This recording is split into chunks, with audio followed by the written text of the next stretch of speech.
بسم اللہ الرحمن الرحیم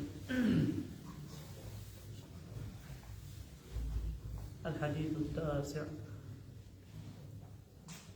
عن ابی ہریرہ رضی اللہ تعالی عنہ عن النبی صلی اللہ علیہ وسلم قال الایمان بضع وسبعون او بضع وستون شعبة فأفضلها قول لا إله إلا الله وأدناها إماطة الأذى عن الطريق والحیاء شعبۃ من الایمان۔ نوی حدیث ہے اس باب کی۔ ابو ہریرہ رضی اللہ تعالی عنہ راوی ہے، فرماتے ہیں کہ جناب نبی اکرم صلی اللہ علیہ وسلم نے فرمایا کہ ایمان کے 70 سے زائد یا 60 سے زائد 60 سے زیادہ شعبے ہیں، برانچز ہیں۔ اس میں سب سے افضل لا الہ الا اللہ ہے، اور سب سے کم درجہ جو ہے اماطۃ الاذی عن الطریق ہے، کسی تکلیف پہنچانے والی، تکلیف دینے والی، obstruction ہو راستے کے اندر یا کوئی بھی ایسی چیز کو راستے سے ہٹا دینا۔ اور تیسرے نمبر کے اوپر ہے کہ حیا جو ہے، حیا یہ ایمان کا شعبہ ہے، حیا ایمان کا شعبہ ہے۔ بعض لوگوں نے یہ کہا ہے، بعض محدثین کی رائے یہ ہے کہ ایمان کے جو شعبے ہیں، ایمان کی جو برانچز ہیں، وہ 2 طرح کی ہے۔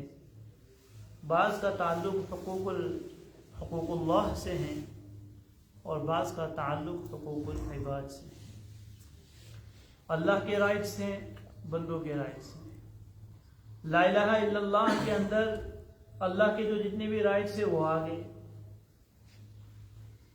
اور اماطۃ الاذی عن الطریق کے اندر جس کا تعلق حقوق العباد سے ہیں، جس کا تعلق بندوں کے حقوق سے ہیں، بندوں کے رائٹ سے ہیں۔ اور تیسری چیز جو ہے حیا، یہ ایمان کا شعبہ ہے۔ حیا اللہ سبحانہ و تعالیٰ سے بھی ہوتی ہے انسان کو، اور لوگوں سے بھی ہوتی ہے۔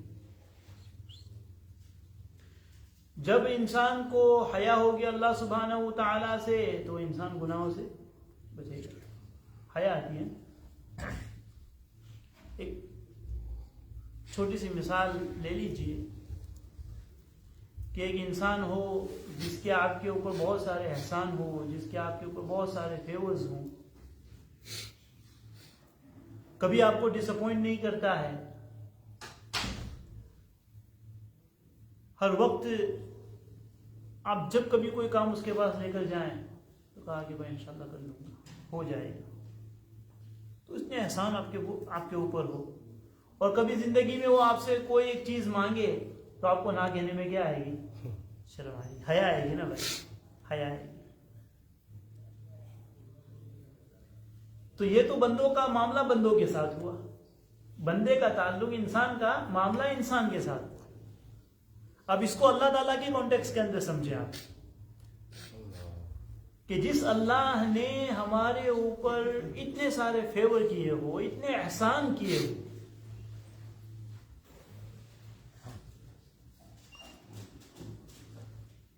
اسی لیے نبی علیہ الصلوۃ والسلام نے کیا فرمایا؟ لا احصی ثناء علیک، تیری تعریف ہی میں کر ہی نہیں سکتا، تیری تعریف کے میرے پاس الفاظ ہی نہیں ہیں۔ تو کیا اللہ تعالیٰ کے احسانات کو کوئی احصا کر سکتا ہے؟ کوئی کیلکولیٹ کر سکتا ہے؟ انسان ایک نعمت اس کی گنے گا، اس نعمت کے اندر 1000 نعمتیں نکلیں گی، اور بہت سی نعمت تو ایسی ہے کہ ہمیں اس نعمت کا احساس بھی نہیں ہے کہ یہ اللہ کی نعمت ہے، جب تک وہ نعمت ہمارے پاس سے نہیں چلی جاتی۔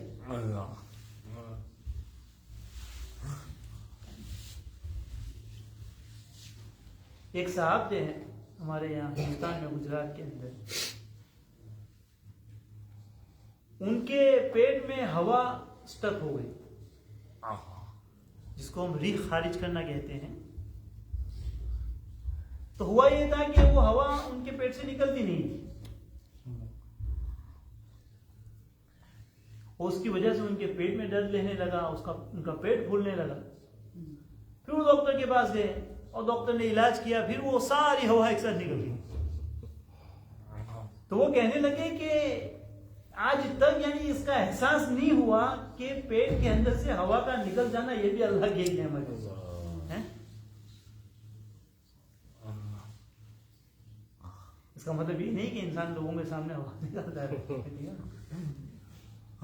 اس کا تعلق حیا کے ساتھ ہے، اس کا تعلق اس کے ساتھ ہے، حیا کے ساتھ.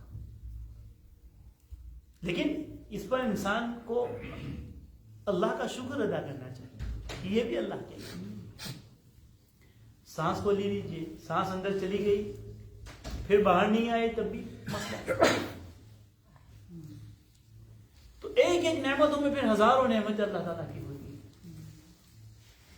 تو اللہ تعالیٰ سے حیا کہ جب اللہ کے انسان اتنے احسانات، اس کے اتنے انعامات، اس کے اتنے اکرامات انسان اپنے اوپر دیکھتا ہے، اور پھر جب کبھی گناہ کرتا ہے، اس کی نافرمانی کی طرف جاتا ہے، کھلے میں نافرمانی کرتا ہے، تو انسان کو حیا آنی چاہیے نا، شرم آنی چاہیے کہ اس کی طرف سے اتنے احسانات ہیں اور میں اس کی نافرمانی کر رہا ہوں.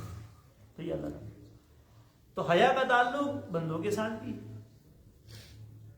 حیا کس کو کہتے ہیں؟ ملا علی قاری رحمۃ اللہ علیہ نے اس کی تعریف فرمائی کہ ان اللہ تعالی لا یراک حیث نہاک، کہ اللہ تعالیٰ تجھے اس مقام کے اوپر، اس پوزیشن کے اوپر نہ دیکھے جس جگہ کے اوپر اللہ تعالیٰ نے تجھے منع کیا ہے. یہ حیا کی تعریف فرمائی ملا علی قاری کہ اللہ تعالیٰ تجھے اس حالت میں نہ دیکھے جس حالت میں اللہ تعالیٰ نے تجھے جانے سے منع کیا ہے، اس مقام کے اوپر نہ دیکھے جس مقام کے اوپر جانے سے اللہ تعالیٰ نے تجھے منع کیا. یہ حیا کی تعریف. اور آج دیکھیں نا، زیادہ تر جو گناہوں کی جو سبب ہے نا، وہ یہ حیا کا فقدان ہے، بے حیائی. بے حیائی، مونسٹی ختم ہو گئی. حدیث پاک کے اندر آتا ہے اللہ کے حبیب علیہ الصلوۃ والسلام کا گزر جگہ سے ہوا. تو ایک صاحب تھے، ایک صحابی تھے، اپنے دوسرے صحابی کو، اپنے بھائی کو ڈانٹ رہے تھے، ان کے اوپر غصہ کر رہے تھے، ان کی سرزنش کر رہے تھے. نبی علیہ الصلوۃ والسلام نے دیکھا کہ ایک صحابی ڈانٹ رہے ہیں دوسرے اپنے بھائی کو، تو وجہ پوچھی کہ کیوں ڈانٹ رہے ہیں؟ تو کہا کہ اس کے پیسے کسی کے پاس باقی ہے، وہ او کرتا ہے پیسے، اس کو پیسے لینے ہیں کسی پاس سے، اس نے کسی کو قرض دیا تھا، وقت ہو گیا ہے، اس کے پیسے ہیں لیکن نہیں مانگتا ہے، لیکن نہیں مانگتا ہے. کہا کہ اس کو شرم آتی ہے، حیا آتی ہے. بعض لوگوں کی طبیعت ایسی ہوتی ہے، اپنی چیز ہوتی ہے، اپنا حق ہوتا ہے، لیکن طبیعت کے اوپر حیا کا غلبہ اس قدر ہوتا ہے کہ وہ کسی کے پاس اپروچ نہیں کر سکتے. بہت سی مرتبہ انسان ضرورت مند ہوتا ہے لیکن طبیعت ایسی ہوتی ہے کہ نہیں مانگ سکتا. تو وہ صاحب ان کو ڈانٹ رہے تھے کہ تو کیسا آدمی ہے کہ تیرا حق ہے، تجھے مانگنا چاہیے، تجھے ضرورت ہے، اور پھر بھی تو کہتا ہے کہ مجھے حیا آتی ہے. اللہ کے حبیب کو کہہ رہا ہے کہ یہ نہیں مانگ رہا ہے. اللہ اکبر، یا سلام. نبی علیہ الصلوۃ والسلام نے فرمایا میرے جیسا کوئی ہوتا تو بات، تیرا حق ہے، مانگ لے، اس میں اچھے طریقے سے مانگ لے. نبی علیہ السلام نے فرمایا اب اس کے بھائی کو یہ کہہ رہے ہیں کہ اس کو زبردستی نہ کرو، اس کے اندر جو اللہ نے حیا رکھی ہے، جو شرم رکھی ہے، اس حیا کو باقی رہنے دو، اس حیا کو باقی رہنے دو. ابھی تم نے اپنا حق مانگنے کے لیے اس کو بے شرم بنایا، کہا کہ میں مانگ لوں گا. تم نے حیا سے باہر اس کو نکالا تو ٹھیک ہے، حق تو مل جائے گا، حق تو کیا ہو جائے گا؟ مل جائے گا. لیکن یہ بے حیائی اس کو دوسرے گناہوں کی طرف لے جائے گا. ایک جائز حق مل جائے گا، لیکن اس بے حیائی کی وجہ سے یہ امکان ہے کہ انسان دوسرے گناہوں میں مبتلا ہو جائے. دیکھیں حیا کتنی بڑی صفت ہے، کتنی بڑی صفت ہے کہ یہی حیا جو ہوتی ہے کہ نبی علیہ السلام کے قول کے مطابق یہی وہ حیا ہے جو انسان کو بہت سارے گناہوں سے بچائے. جائز حق مانگنے سے نبی علیہ السلام نے منع فرمایا کہ تم ابھی ٹیمپرری اس کو بے حیا بنا دو گے، مانگ لے گا، وہ وقت مل جائے گا، لیکن آگے پھر اس کی کوئی گارنٹی نہیں ہے. ہو سکتا ہے کہ یہ بے حیائی کی وجہ سے اور بھی گناہ میں مبتلا ہو جائے. تو یہ ایمان کا اتنا اہم شعبہ ہے. اس کے اوپر دنیا میں بھی بڑے بڑے انعامات ہیں، دنیا میں بھی، اور انسان بڑی بڑی چیزوں سے بچ جاتا ہے، بڑی بڑی مشکلات سے بچ جاتا ہے. اس کے اندر یوسف علیہ السلام کا واقعہ ہمارے سامنے. یوسف علیہ السلام کو کس چیز نے بچایا؟ حیا نے بچایا نا. سارے دروازے بند، خوبصورت نوجوان عورت سامنے ہے، کوئی دیکھنے والا نہیں ہے.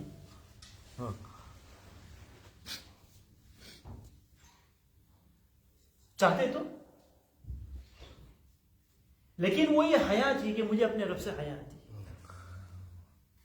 مجھے اپنے رب سے کیا آتی کہ میرے رب نے مجھے کتنا اچھا ٹھکانہ دیا ہے.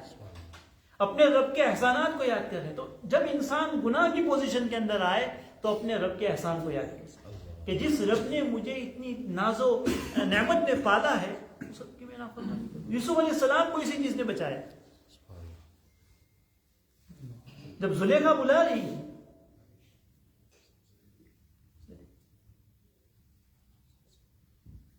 اور بھی بہت سارے آپ کو ایسے واقعات مل جائیں گے کہ جن میں حیا کا غلبہ ہوتا ہے، انسان بڑی بڑی مشکلات سے بچ جاتا ہے. وہ بخاری شریف کا واقعہ بہت ہی مشہور ہے، پورا واقعہ میں نہیں سناتا ہوں. وہ 3 آدمی جا رہے تھے، کسی غار میں پھنس گئے. 3 آدمی جا رہے تھے، غار کے اندر پھنس گئے، وہ کیو کے اندر پھنس گئے. بارش زیادہ ہو رہی تھی، کہا کہ چلو ٹیمپرریلی تھوڑا سا اس کے اندر ہم اکوموڈیشن لے لیتے ہیں، تھوڑی دیر کے لیے ٹھہر جاتے ہیں. اب یہ ہوا کہ اوپر سے ایک بڑی چٹان گری ہے اور کیا ہو گیا، غار کا جو راستہ تھا وہ بند ہو گیا، کوئی راستہ نہیں. 3 آدمی ہے، اتنی بڑی چٹان، اتنی بڑے راک کو کیسے ہٹائیں گے؟ تینوں نے مشورہ کیا کیا کرنا ہے. تو کہا کہ اب اپنی کوئی نیکیاں یاد کرو کہ جو تم نے صرف خالصتاً لوجہ اللہ کی ہو، اللہ کے لیے کی ہو. تینوں نے. اب تو 2 تھی، میں اپنے مطلب کی بات کرتا ہوں. ایک تو وہ تھا جو اپنے والدین کے لیے وہ دودھ لے کر کھڑا رہا تھا پوری رات، اور ان میں سے ایک وہ شخص تھا، کہا کہ مجھے میری چچا زاد بہن بہت پسند تھی. ایک مرتبہ وہ اپنی ضرورت کے لیے میرے پاس آئے، اس نے کہا کہ میری ضرورت پوری کر دو. تو میں نے کہا کہ میں تیری ضرورت پوری کروں گا لیکن تو میری ضرورت پوری. میں نے اس کے سامنے ڈیمانڈ رکھی، میں تجھے اتنے پیسے دیتا ہوں لیکن تجھے مجھے میری خواہش پوری کرنی پڑے گی. اور کہا کہ میں بالکل خواہش کو پورا کرنے کے اوپر قادر، یعنی میں زنا کے اوپر قادر تھا. وہ میرے سامنے بالکل مغلوب تھی، نہتی تھی. اور جیسے ہی میں قریب گیا ہوں، یا اللہ میں نے تیری انعامات کو یاد کیا، تیرا خوف میرے اوپر غالب ہو گیا اور میں وہاں سے ہٹ گیا.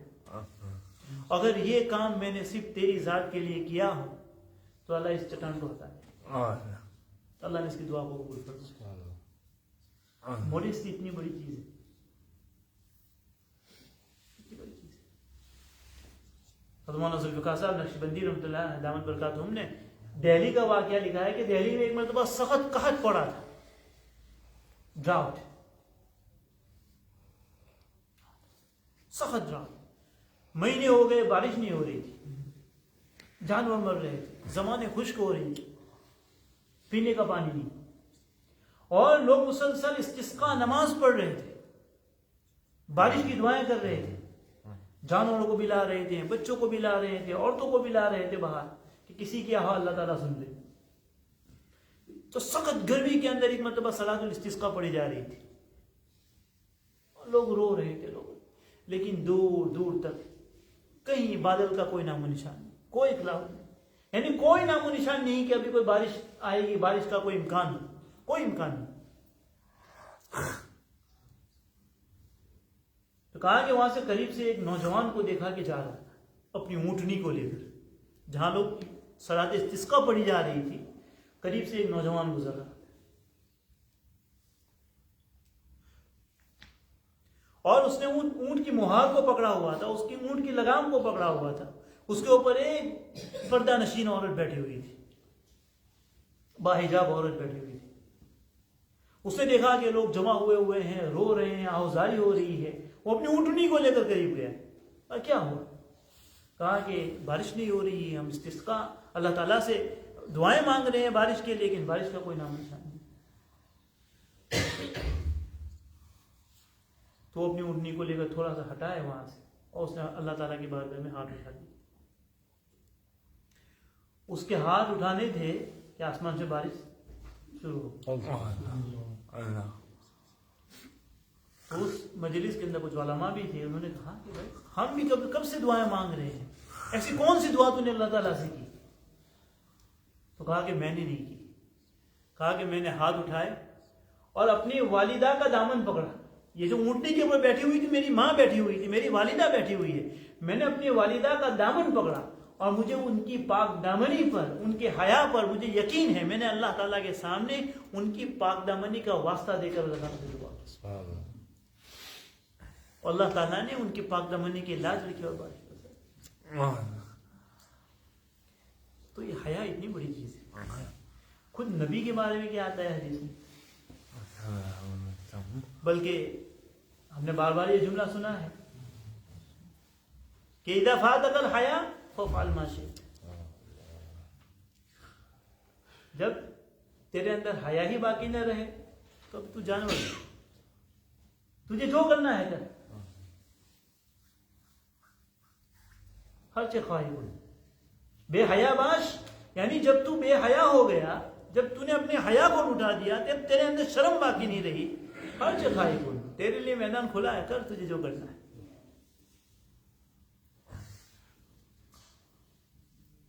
خود جناب نبی اکرم صلی اللہ علیہ وسلم کے متعلق آتا ہے کہ آپ علیہ السلام ایک کنواری پردہ نشین عورت سے زیادہ پاک حیادار تھے. ایک تو عورت میں اللہ تعالیٰ نے حیا رکھی, شرم عورتوں میں زیادہ ہوتی. پھر یہ کہ وہ کنواری ہو, غیر شادی شدہ ہو, تو اس میں حیا اور زیادہ ہوگی, اس میں اور حیا اور زیادہ ہوگی. اور پھر وہ پردہ نشین بھی ہو تو پھر اس کے اندر اور حیا ہوگی.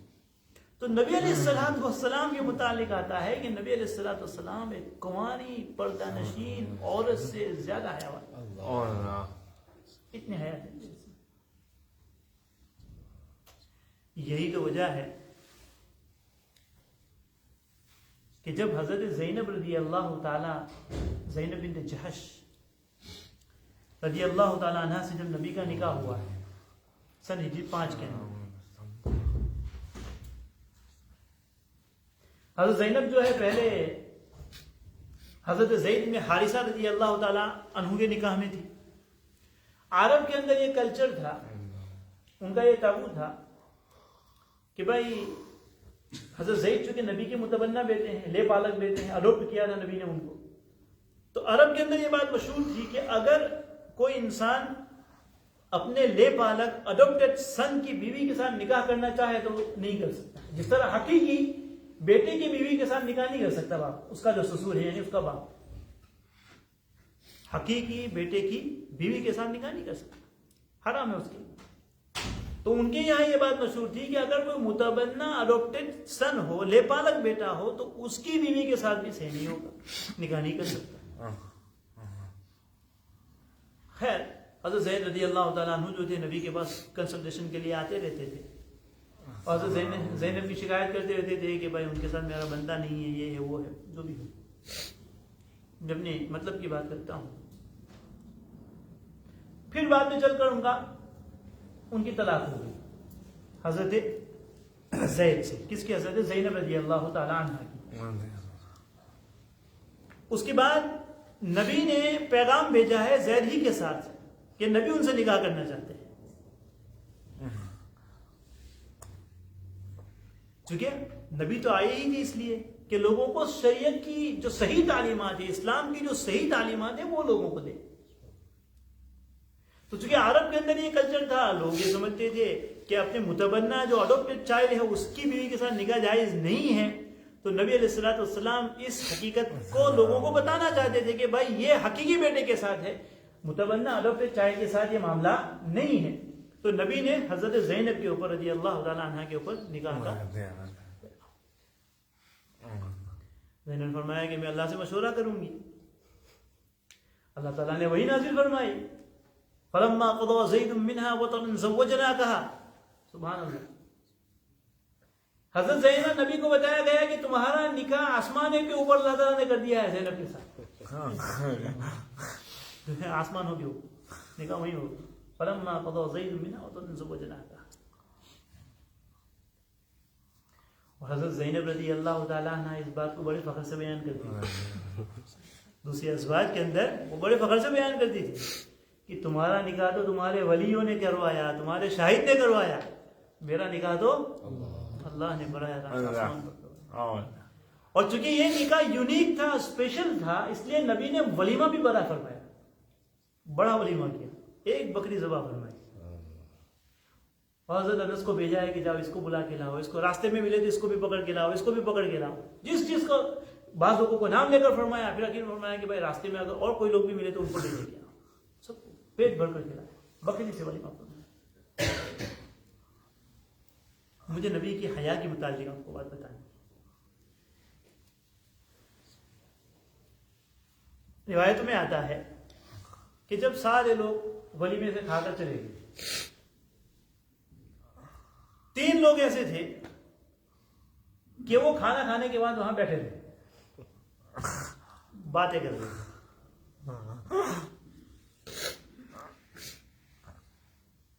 حالانکہ قرآن کہتا ہے یا ایھا الذین آمنوا لا تدخلوا بیوت النبی الا ان یؤذن لکم.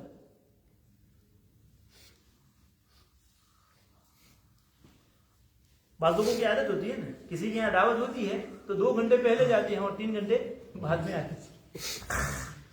3 گھنٹے پہلے چلے جاتے ہیں اور پھر 2 گھنٹے بعد میں آتے ہیں. حالانکہ یہ قرآنی اصول، یہ قرآن کا طریقہ نہیں، یہ قرآنی اصول نہیں ہے، اسلامک پرنسپل نہیں ہے. اسلامک پرنسپل تو یہ ہے کہ جب تمہیں بلایا جائے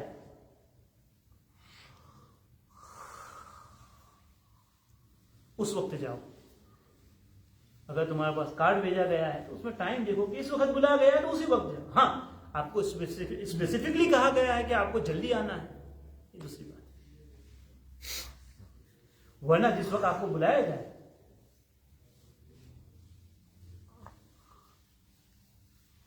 اور فرمایا کہ جب تم کھانے سے فارغ ہو جاؤ فَإِذَا طَعِمْتُمْ فَانْتَشِرُوا. بات فنش، جاؤ گھر جاؤ. کھا کر بیٹھے نہ رہو وہاں پر کہ بھائی ابھی کھمن آئیں گے، ابھی ڈیزرٹ آئے گا، ابھی چائے باقی ہے، کھانا کھا لیا ابھی پھر بعد میں تھوڑی دیر تسبیح پڑھیں گے. بعض لوگ پھر باہر جاتے ہیں 2-4 رکعت نفل پڑھ پھر آتے ہیں کہ ابھی آیا کہ ہاں آپ کا قریبی دوست ہے، اس نے آپ کو رہنے کے لیے کہا ہے کہ بھائی آپ کھانے کے بعد بیٹھنا، اس کو آپ کی ضرورت ہے کہ بھائی آپ کو ضرورت ہے، آپ کو میری ضرورت ہے، آپ ٹھہرے رہنا. تو یہ بات الگ ہے.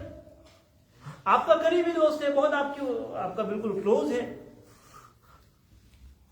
آپ کے بیٹھنے سے اس کو خوشی ہوتی ہے تو ضرور بیٹھے. لیکن آپ ایک عام آدمی کی طرح گئے ہیں تو پھر وہاں انتظار نہیں کرتے، جو کھا لیا آپ چلو. یہ قرآن کا اصول ہے. تو نبی کے ساتھ بھی ایسا ہی ہوا کہ وہ 3 آدمی تھے، کھانا کھانے کے بعد ولیمہ تو ہو گیا، اب بیٹھ کے باتیں کر رہے تھے. نبی کی طبیعت میں حیا شرم ایسی تھی کہ نبی کیسی حیا ہو. حیا کی وجہ سے نبی نہیں کہہ سکتے تھے.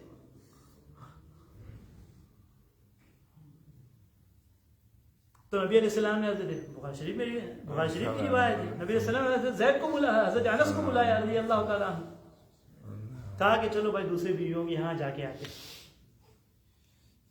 دوسری بیویوں کے یہاں جا کے اب یعنی جس نے آپ کو کھانے کے لیے بلایا ہے وہی انسان گھر سے جا رہا ہے, ابھی تم بیٹھ کے کیا کرو گے. امام بخاری نے مسئلہ نکالا یہاں سے, امام بخاری نے یہاں سے مسئلہ نکالا. کیا مسئلہ نکالا کہ اگر تمہارے یہاں کوئی ایسے چپکو لوگ آ جائے, سپر گلو لگا کے آ جائے کہ جو اٹھنے کا نام نہ لے, تو کنایا کرنا, اگر وہ اٹھ نہیں رہے ہیں, امام بخاری فرماتے ہیں کہ اشارے کے ذریعے, کنائے کے ذریعے ان کو انڈیکیشن دینا کہ ابھی تمہارے جانے کا وقت آ گیا ہے, کر سکتے ہیں. اس میں کوئی بے ادبی نہیں ہے, بد اخلاقی نہیں ہے. دیکھیں نبی نے کیا فرمایا. حضرت انس کو کہہ رہے ہیں کہ چلو دوسری بیوی کے یہاں جا گیا, یعنی اس پہ اشارہ تھا ان کے لیے کہ بھائی اٹھو, ابھی تو میں جا رہا ہوں, ابھی تو میں خود جا رہا ہوں, ابھی تم بیٹھ کے کیا کرو گے. حضرت نبی السلام دوسری بیویوں کے یہاں چکر لگا کے آئے. تو اتنی حیا تھی نبی علیہ السلام. امام بخاری نے کہا کہ اس طرح سے کر سکتے, اور اگر کوئی اشارہ کنایا بھی نہ سمجھے تو پھر اس کے منہ کے اوپر کہنا بھی جائز ہے. تو حیا جو ہے نا بھائی بہت بڑی صفت ہے.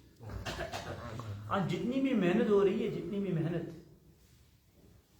یہ بے حیائی کی ہو رہی ہے. بے حیا باش ہر چے خواہی کن, کہ جب انسان میں بے حیائی آ گئی خلاص. آج بیٹا باپ کی کیوں نہیں سن رہا ہے. ایک زمانہ تھا کہ بیٹا باپ کے ساتھ نہیں بیٹھتا تھا. ہمیں خود اپنے اساتذہ کے ساتھ بیٹھنے میں جھجک محسوس ہوتی تھی. ہم نے اپنے مدرسوں میں یہ دیکھا کہ اب اگر کسی ایسے موقع پر ہم اپنے استاد کے ساتھ بیٹھ بھی گئے, مثلا نماز کے اندر, چلو صف کے اندر, پھر بھی ہمارے یہاں اصول یہ تھا بچوں کا, ہم نے دیکھا آج بھی ہے. آپ ہندوستان کے مدرسوں میں جائیں گے تو جیسے ہی نماز ختم ہوگی طالب علم استاد کے پیچھے بیٹھ جائے گا, استاد کے پیچھے ہٹ کے بیٹھ جائے گا. آج یہ چیزیں باقی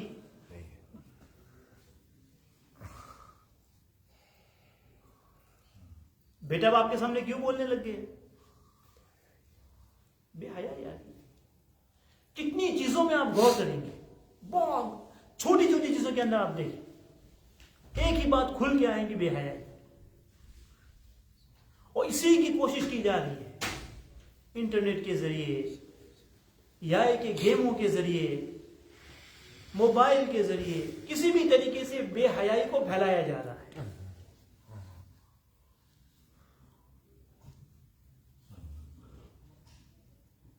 حالانکہ حیا کے متعلق شریعت نے لکھا ہے, علماء نے لکھا ہے کہ عورتوں کو یہ حکم دیا گیا کہ اپنے بالوں کو, جو عورتوں کے بعد سطر ہے, اگر وہ بال جو کنگھی کے اندر آ جائے, کنگھی کرنے کے بعد اس کو بھی نہ پھینکے, یعنی اس کو کسی چھپی ہوئی جگہ کے اندر, کسی ٹشو وغیرہ کے اندر, کہ کسی دوسرے کی نظر نہ پڑے اس کے اوپر. اتنی تاکید آئی.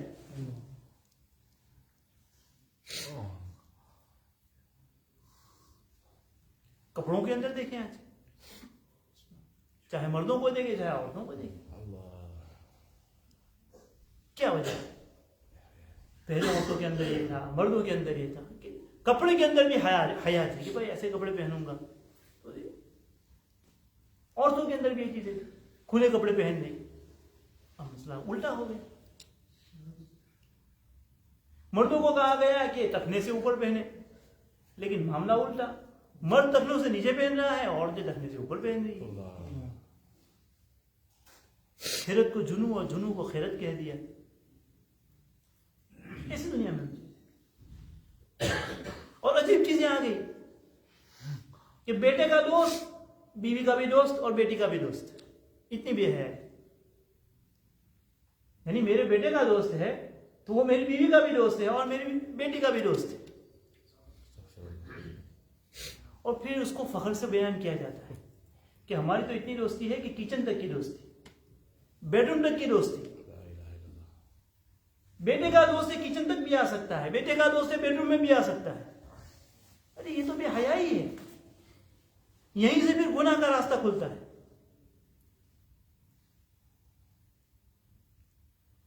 تو شریعت نے جب یہ کہا ہے کہ الحیاء شعبۃ من الایمان, ایمان کا شعبہ ہے, اور جس نبی کے متعلق کہا گیا کہ وہ اتنے حیادار تھے, تو ہمیں اپنے اندر کتنی حیا پیدا کرنی چاہیے,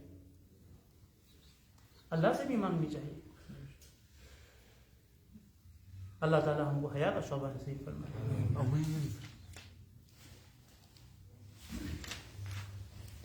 چلو ایک حدیث پڑھ لیتے ہیں بات انشاءاللہ, کیونکہ یہ آخری نشست ہے. پھر ابھی اگست کے اندر تو انشاءاللہ یہ تھوڑا آپ کو بھی چھٹی ملے گی, مجھے بھی چھٹی ملے گی. مجھے بھی تھوڑا جانا سفر ہے میرا بھی انشاءاللہ ایک ہفتے کے لیے, اور پھر نماز کا ٹائم بھی بدل جائے گا. پھر نماز کا ٹائم نیچے آ جائے گا. پھر اس وقت ابھی 8 o'clock ہے, پھر 4:45 ہو جائے گا. پھر اس وقت ہمارے مدرسے کا وقت ہوتا ہے. تو پھر انشاءاللہ لیکن قدر بھی باقی رہے گی. آپ لوگوں کا بہت ہی ممنون ہوں, مشکور ہوں بھائی, بہت احسان مند ہوں کہ آپ لوگ پابندی سے آتے ہیں ماشاءاللہ کے اندر. اس بہانے ہمیں بھی کچھ کتابیں دیکھنے کا موقع ملتا ہے, ہمارا علم بھی تازہ رہتا ہے, اور ہم کس کے سامنے بیان کریں گے. تو آپ لوگوں کا بہت ہی احسان ہے. بہت مختصر حدیث ہے انشاءاللہ, آپ نے سنی بھی ہے. بینما بسم اللہ الرحمن الرحیم العاشر عنہ عن رسول اللہ صلی اللہ علیہ وسلم قال, ابو ہریرہ کی روایت ہے, بینما رجل یمشی بطریق اشتد علیہ العطش, ایک آدمی راستے سے جا رہا تھا اور اس کو بہت شدید پیاس لگی. اشتد علیہ العطش فوجد بئرا فنزل فیہا, تو راستے میں اس کو ایک کنواں مل گیا. کنویں کے اندر اترا, اس نے پانی پیا. کنویں کے اندر اتر کر پانی پیا.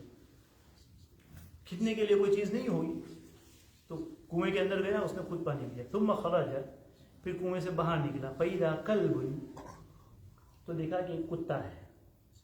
يلحث يأكل الثرى من العطش, اس کی زبان باہر نکلی ہوئی ہے اور شدید پیاس کی وجہ سے, تھرس کی وجہ سے وہ گیلی مٹی چاٹ رہا ہے.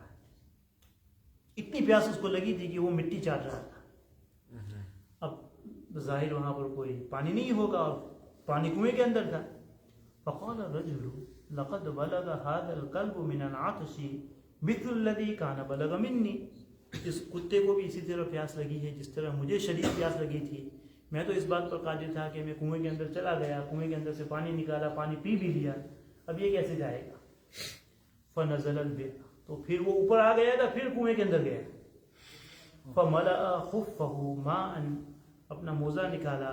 ثم امكثه بفمه, موزے کے اندر پانی بھرا, اور پانی بھرنے کے بعد اس پانی بھرے ہوئے موزے کو اپنے منہ سے پکڑ لیا. کیونکہ اس زمانے کے اندر جن لوگوں نے کنویں دیکھے ہیں, ہم لوگوں نے تو دیکھے ہیں الحمدللہ, اور کنویں کے اندر سے پانی بھی نکالا ہے. اپنے بچپن میں ہم نے کنویں سے پانی نکالا بھی ہے, اور اسی طرح ہم نے پیا بھی ہے. کیونکہ ہمارے گاؤں وغیرہ کے اندر یہی کلچر تھا کہ پانی نہیں آتا تھا تو وہ بیل گاڑا لے کر پانی بھرنے کے لیے جاتے تھے. تو ہم بھی اپنے چچا وغیرہ کے ساتھ جاتے تھے. اس کا ایک اپنا مزہ ہے پانی کھینچنے میں, اور پھر وہاں سے نکال کے پھر وہ بیل گاڑے کے اندر پانی بھرنا. تو وہاں کنویں کے اندر وہ اینٹیں, سیڑھی تو نہیں ہوتی ہے, لیکن ایسا ایک منظم طریقے سے اینٹیں وغیرہ لگی ہوتی ہے کہ اگر چڑھنے والا جو ہو, جس کے پاس اسکل ہو, تو اس کے اندر اتر بھی سکتا ہے اور چڑھ بھی سکتا ہے. تو آج بھی کنویں میں چیزیں ہوتی ہیں. تم امكثه بفيه, تو اس نے اپنے منہ کے اندر موزہ رکھ لیا, کیونکہ اگر ہاتھ کے اندر موزہ پکڑے گا تو اوپر چڑھ نہیں سکے گا. تو اس لیے اس نے موزہ, پانی بھرا ہوا موزہ اپنے منہ کے اندر پکڑا, پھر اوپر چڑھ گئے. حتى رقي فسق القلب, اوپر آ گئے, اس نے کتے کو پانی پلا دیا. فشکر اللہ له, اور اللہ نے اس کے اس عمل کو اتنا پسند فرمایا, فغفر له, کہ اس عمل کے اس کی مغفرت ہو گئی. قالوا یا رسول اللہ, اب صحابہ تو بھائی علم کی حریص تھے نا, وہ معلومات کے لیے نہیں پوچھتے تھے, عمل کرنے کے لیے پوچھتے تھے. ہم پوچھتے ہیں کس کے لیے, کہ جسٹ فار انفارمیشن, یہ نہیں کہ بھائی مجھے جاننا ہے. صحابہ کا معاملہ یہ نہیں تھا, صحابہ پوچھتے تھے عمل کرنے کے لیے. قالوا یا رسول اللہ ان لنا فی البہائم اجرا, کہ جانور کے اندر بھی ہمیں ثواب ملتا ہے. فقال فی کل کبد رطبۃ اجر, نبی صلی اللہ علیہ وسلم نے فرمایا کہ ہر جاندار چیز کے اندر تمہیں ثواب ملتا ہے. فقال فی كل كبد رطبة أجر, نبی صلی اللہ علیہ وسلم نے فرمایا کہ ہر جاندار چیز کے اندر تمہیں ثواب ملتا ہے. فقال فی كل كبد رطبة أجر, ہر جاندار چیز کے اندر تمہیں کیا ملتا ہے؟ سواب ملتا ہے. یہ روایت جو ہے بنی اسرائیل کی روایت ہے. یہ اس امت کا واقعہ نہیں ہے, یہ پیچھے کی امت کا واقعہ ہے. بنی اسرائیل کی روایت ہے. بنی اسرائیل کی روایت جو ہوتی ہے, جو پیچھے کی امتوں کے واقعات ہوتے ہیں, اگر نبی خود اس کو بیان کرے, نبی خود اس کو کیا کرے؟ بیان کرے, اور اس کے اوپر کوئی حکم نہ لگائے تو ہم اس کو قبول کریں گے. جیسے کہ یہ روایت جس کو خود نبی نے بیان کیا ہے تو اس کے صحیح ہونے میں کوئی شک نہیں ہو سکتا, نو ڈاؤٹ, کیونکہ نبی نے خود اس کو بیان کیا ہے. اگر پیچھے کی امت کی بنی اسرائیل کی کوئی روایت ہو, نبی اس کو بیان کرے اور نبی بیان کرنے کے بعد اس کو منع کر دے کہ بھائی یہ صحیح نہیں ہے, تبھی اس کو ایکسیپٹ نہیں کریں, تبھی اس کو قبول نہیں کریں. اور اگر پیچھے کی امت کی کوئی روایت ہمارے پاس آئے, بنی اسرائیل کی کوئی روایت ہمارے پاس آئے, نبی نے اس کو بیان بھی نہیں کیا ہے, قرآن و حدیث کے خلاف بھی نہیں ہے, نبی نے اس کو منع بھی نہیں کیا ہے, نبی نے بیان بھی نہیں کیا ہے, لیکن یہ قرآن و حدیث کے اگینسٹ بھی نہیں ہے, تو پھر ایسی چیزوں کے اندر ہم کیا کریں گے؟ لا نصدق ولا نکذب. ہم اس کو یہ بھی نہیں کہیں گے کہ ہم اس کو مانتے ہوئے, یعنی ایکسیپٹ بھی نہیں کریں گے, اس کو ڈینائی بھی نہیں کریں گے. ٹھیک ہے. جیسے کہ ایک روایت بنی اسرائیل کی ہے, تورات کے اندر اس کو بیان کیا گیا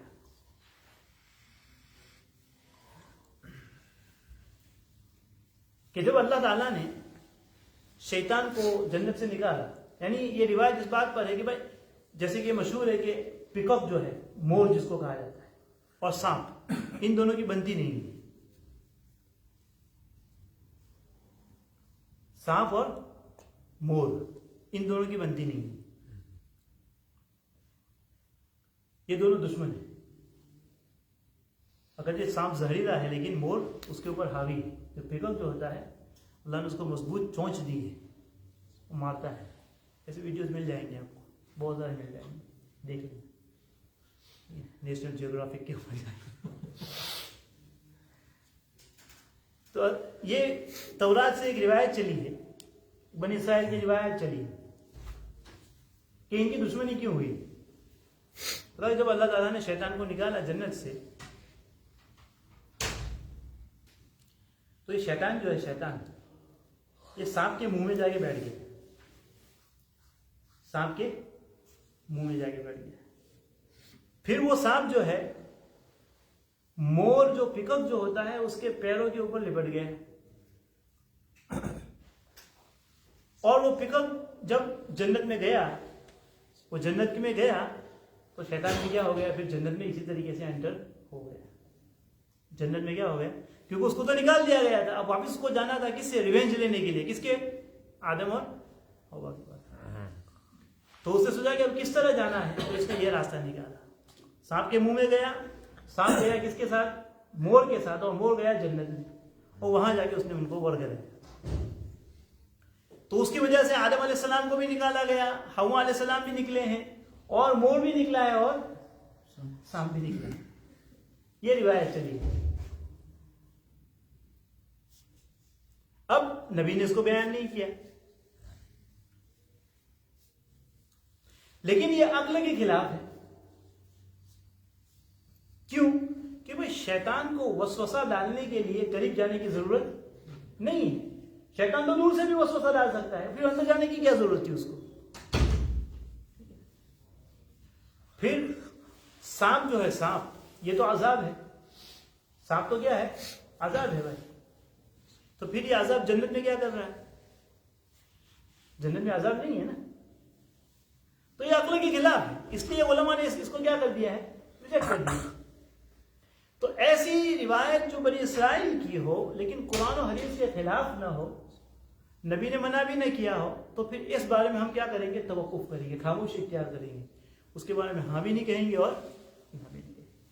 اب یہ روایت جو ہے اس آدمی کی روایت ہے. اور اسی طرح کی دوسری روایت ہم نے پڑھی ہے وسائل اعمال میں, عورت کے متعلق, کہ ایک عورت تھی جو زانیہ تھی, جس نے ایک کتے کو پانی پلایا, اور کتے کو پانی پلانے کا عمل اللہ کو اتنا پسند آیا کہ اللہ نے اس کو کیا کر دیا؟ معاف. اس روایت سے ہم کو یہ بات بھی پتہ چلتی ہے کہ بھائی انسان کا اپنا عمل کتنا ہی برا کیوں نہ ہو, لیکن اس کو اگر نیکی کا موقع ملے تو اس کو چھوڑنا نہیں چاہیے. انسان یہ نہ سوچے کہ بھائی میرے پاس تو اتنے سارے گناہ ہیں, اب اتنی چھوٹی نیکی کر کے کیا کروں گا. بہت سی مرتبہ اس چھوٹی نیکی کی برکت سے اللہ تعالیٰ بڑے گناہوں سے توبہ کی توفیق دے دیتے ہیں. وہ اس لیے میں کہہ رہا ہوں کہ ابھی ریسنٹلی میرے پاس ایک مسئلہ آیا تھا. ایک صاحب تھے, ان کا بزنس ہے, بڑا بزنس ہے ان کا. تو چونکہ بزنس کے اندر آپ مطلب بزنس لون ہوتی ہے نا, لون, بہت ساری چیزوں میں وہ لوگ لون لیتے ہیں یہ کرنے کے لیے. تو وہ صاحب تھے, ان کے دل میں یہ خیال آیا کہ مجھے بھائی کنواں کھودوانا چاہیے غریبوں کے لیے, پانی کے لیے مجھے کنواں کھودنا ہے. تو انہوں نے اس کا اظہار کیا. تو ان کی فرم کے اندر ایک آدمی کام کرتے ہیں, وہ خود باس ہے وہاں پر, اور وہ وہاں ان کے امپلائی نے کہا کہ یار تم کنواں کھود کے کیا کرو گے, کیوں؟ تو کہا کہ تم نے اتنی ساری لون لے کے رکھی ہے بزنس میں, تم نے اتنی ساری لون لے کے رکھی ہے, تو اس کا گناہ تم کو ہوتا ہے اور یہاں تم نیکی کر رہے ہو. تو پھر وہ صاحب میرے پاس آئے تھے, میں نے ان کو پھر میرے دل میں مجھے یہ دلیل مل گئی کہ وہ فاحشہ عورت تھی جو ایک غلط کام کر رہی تھی, جس میں فروشی کا کام کر رہی تھی, لیکن ایک کتے کو پانی پلایا, ایک معمولی سا عمل ہے, لیکن اللہ نے اس کے اس تمام گناہوں کو کیا کر دیا, اوور لک کر دیا, اور اس کی ایک چھوٹی سی نیکی قبول کر لی. تو انسان چاہے یہ ہو, لیکن نیکی کا موقع ملے تو انسان کو کیا کرنی چاہیے, نیکی کرنی چاہیے. اور پھر پانی پلانے کا عمل ہے تو جانور کو پانی پلانا ہے, اور پھر چاہے وہ جانور حلال ہو حرام ہو, کسی طرح کا جانور. حدیث میں کیا فرمایا, فی کل کبد رطبۃ اجر, کوئی اسپیسیفیکل نہیں ہے, ہر جاندار میں ثواب ملتا ہے چاہے وہ حرام جانور ہی. ایک سور تھا, ایک پگ تھا, پیاس کی وجہ سے مر رہا تھا, آپ نے اس کو پانی پلایا, پانی پلانے کا ثواب آپ کو ملے گا. بلکہ یہاں پر علامہ شامی رحمۃ اللہ علیہ نے ایک عجیب مسئلہ لکھا ہے. ایک ایسا جانور مر رہا تھا, موذی جانور ہے, مثلا دیکھو شیر ہے, شیر پیاس سے تڑپ رہا ہے. اب دو چیزیں, آپ اس کو پانی پلائیں گے, اور پانی پیے گا تو کیا ہوگا, فریش ہوگا نا, اور فریش ہو کے کس پر حملہ کرے گا, تیرے اوپر حملہ کرے گا. سانپ تھا, پیاس سے تڑپ رہا تھا, اب آپ پانی پلائیں گے, پانی پلانے کے بعد حملہ اسی اوپر کرنے والا ہے. موذی جانور, اس سے یہ چانسز ہے کہ وہ اس کو تکلیف پہنچا دے, تو کیا کرے, کیا پانی پلائے گا کہ پانی نہیں پلائے گا؟ علامہ شامی رحمۃ اللہ علیہ فرماتے ہیں کہ پانی پلائے, اور جب پانی پلائے اور تو فریش ہو جائے تو مار دے اس کو. جب وہ فریش ہو جائے تو اس کو, کیونکہ جان بچانا لازم ہے نا اس کے لیے, واجب ہے اس کے لیے اپنی جان بچانا. تو پانی پلانے کا ثواب تو وہ لے گا, یہ نیکی بھی نہیں چھوڑے گا, پانی پلانے کا وہ ثواب لے گا. لیکن جب جیسے ہی اس کو خدشہ ہو گیا مجھ پر حملہ کر رہا ہے تو اس کو مار دو, اس کے لیے جائز اتنی تاکہ. تو جب انسان کے جانور کے متعلق اتنی بات آئی ہے, جانور کے متعلق, اور اس کے اوپر انسان کی مغفرت ہو جاتی ہے, کسی بھوکے کو کھانا کھلا دے انسان, کسی پیاسے کو پانی پلا دے, کسی کے لیے پانی کہیں, تو اللہ کیا اس کا کتنا مقام, کتنا بڑی بات. اللہ تعالیٰ کا یہ بات پر مجھے تمام کا عمل کرنے کی توفیق نصیب فرمائے. ٹھیک ہے, انشاءاللہ اگلے ہفتے سے اگلے اعلان تک انتظار کریے گا. انشاءاللہ شاید ستمبر سے پھر شروع کر دیں گے. آپ لوگوں کو بھی کہیں جانا ہوگا, آپ بھی جائیے اور جانا بھی چاہیے بھائی, ٹھیک ہے نا. دوسرے